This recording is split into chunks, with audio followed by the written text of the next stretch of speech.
Hey guys, how's it going? Danconia. Welcome back to the Overwatch League Roundup 2020 Grand Finals Shanghai Dragons preview. So then, this is the last of our previews ahead of the Grand Finals, or the team previews, I should say. There should be another video tomorrow going over the fixtures and their times, which are quite odd if you're in North America and a little bit odd if you're in EU as well, because this is all going to be set in Korea, as we know. So, we are on Shanghai Dragons today. We looked at the San Francisco Shock, Seoul Dynasty, and the Philadelphia Fusion previous to this, so if you didn't see them, please do check them out.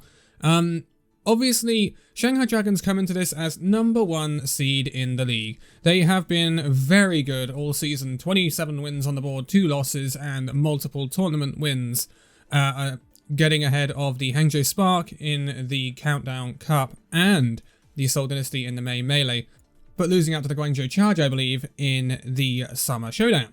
So, Shanghai Dragons do top out this league, and so they may go in as favourites, but I don't know, to be quite honest with you.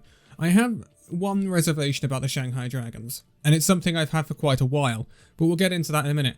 Obviously, background for the Shanghai Dragons is that this is the team that went on the horrific 0-42, I think it was, I can't remember, the 42 or 43 run, where they didn't win for their entire franchise first season and into the second season.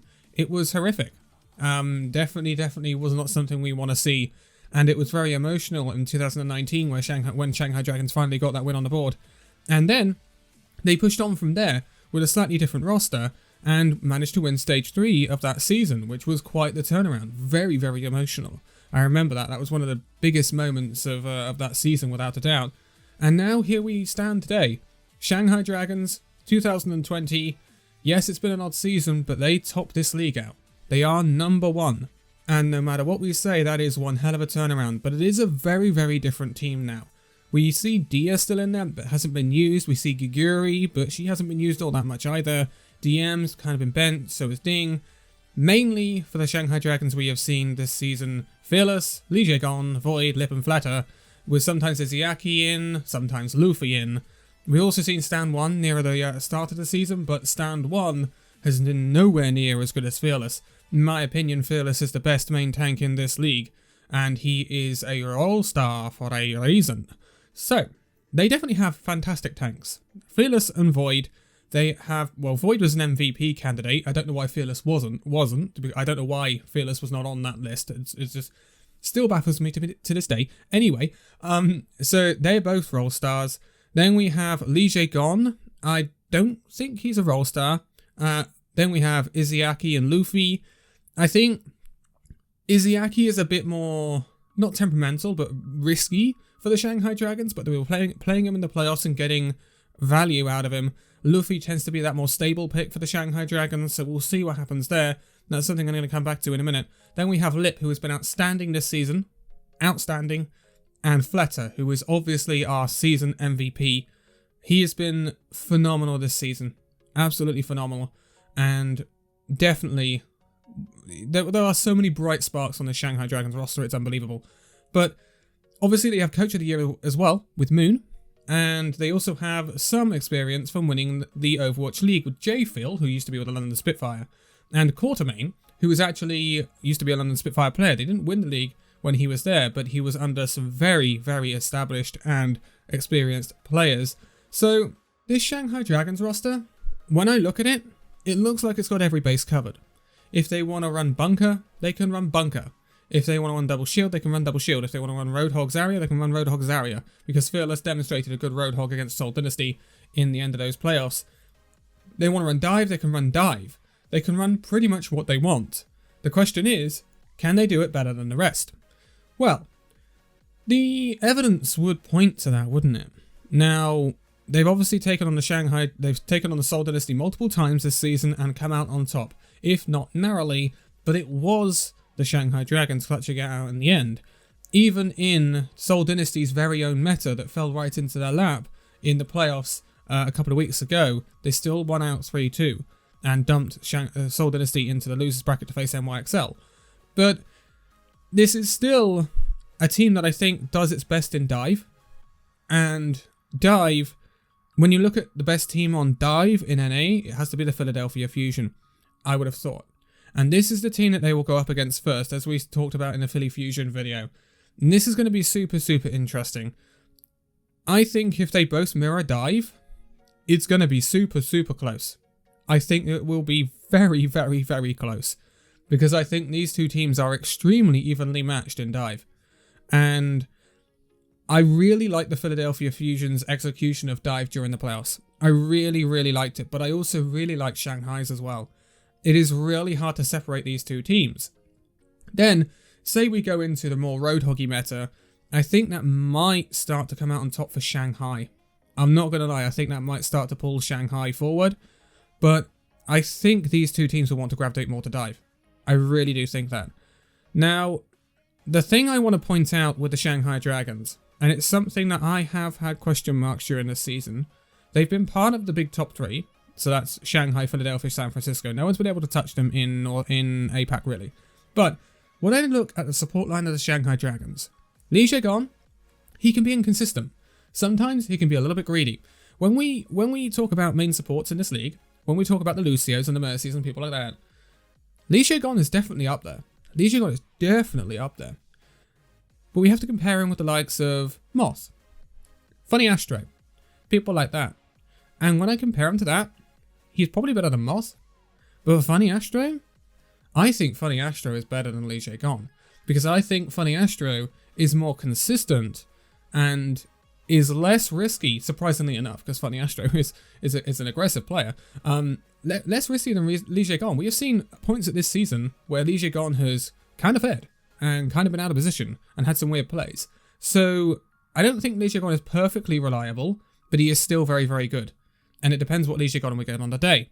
Then we look at the Izayaki Luffy situation, and that's a little bit weird as well. Izayaki, he's been hot and cold. He's been hot and cold this season. Sometimes he's looked like he's had some fantastic plays, and the next he's using transcendences in weird situations, and he's all over the place. I remember against London, him using some odd transcendences. London, of all teams, the team that finished bottom of APAC. And I think that's an issue. Luffy, I think, is much more consistent than Izayaki. I don't think he's got as high a skill ceiling as Izayaki, though. And this is the debate that Shanghai have. And I think this is the weak point of Shanghai, is this Luffy, Izayaki sort of thing. I think if they play Izayaki, teams could exploit a weakness in Izayaki. And that worries me for Shanghai. But if they play Luffy, I think that might be eradicated. But if Li Gon starts to be a bit weird with his play, then we start to see him be the problem for Shanghai. So this could be going back to the thing of Li Gon was always partnered with Gangnam Jin at Runaway, and Gangnam Jin is at Florida Mayhem. So it's a weird situation. But if I was going to pick out anywhere where I think the Shanghai Dragons may come up short, it would be in their supports. Because their tanks are phenomenal and their DPS are phenomenal. And they've got phenomenal choices. DM, obviously, Widow 1v1 Widow. Beat Carpe, of all people, as well. DM is best Widow in this league. I don't think we can doubt that. But he is permabench because it's just Widow. And Fletter and Lip are so, so good. Then you've got Ding if you want to run something a little bit weird. But to be quite honest, I don't think Ding has a place in this roster anymore because of Fletter. I will say that. But yeah, it's always the supports that bug me with Shanghai. And when I look at this support line, Luffy, Izayaki, Li Gon. Li Gon, yeah. But when I look at the support line, and I go and compare it to Philadelphia and San Francisco especially, it comes up short. In my opinion, it comes up short. When you look at Philadelphia with Alarm and Funny Astro, and then you look at San Francisco with Twilight, Moss, and Violet, you just think, well, they're better really, aren't they? They're better. And that worries me for Shanghai. And if these incredibly good teams that they're going to be going up against, especially if we go into Mirror Dive, can start to exploit the backline of the Shanghai Dragons, unlike no one else could in APAC, if these teams can exploit that and have done their homework, I worry for the Shanghai Dragons. I really, really do. So this is something that has bugged me for Shanghai for a while. And it'll be interesting to see whether what they do and who they play and how they turn out, because this is a team that I think could possibly dominate the playoffs, but this is also a team I think could choke the playoffs. I think they could choke this grand finals and go out at the first hurdle. I think this team has honestly the scope to choke it more than anyone else. And I think that that may come across as odd to people, but that is my honest opinion. So, yeah, that's where I'm going to leave it for that. This team, this Shanghai Dragons, incredible quality.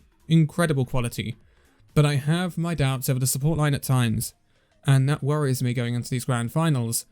I think it's sink or swim for Shanghai. I really, really do. They'll either do really well, or they will bum out pretty early in pretty weird fashion. It's going to be interesting to see, but all of these teams are going to have done their homework.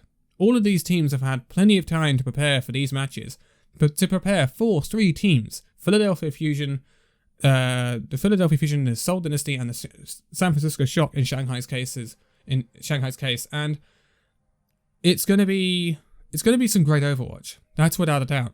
I hope we don't get to see any sweeps. I'd be surprised if we do. I think these teams are really evenly matched, and if I was to go for a favourite, I would pick the Philly Fusion. And that is because of their high skill sitting and their ability to their really highly coordinated play that we saw in the playoffs. I think they will learn from their loss against the San Francisco Shock in the playoffs. And I think they will push on from that. So I think there's a lot of scope for any team to win this, without a doubt. And there are weaknesses in a lot of them. But this is going to be super interesting. I'll be back tomorrow with the overall preview of the weekend. I say the weekend, it starts on Thursday. I don't know why, but it starts on Thursday.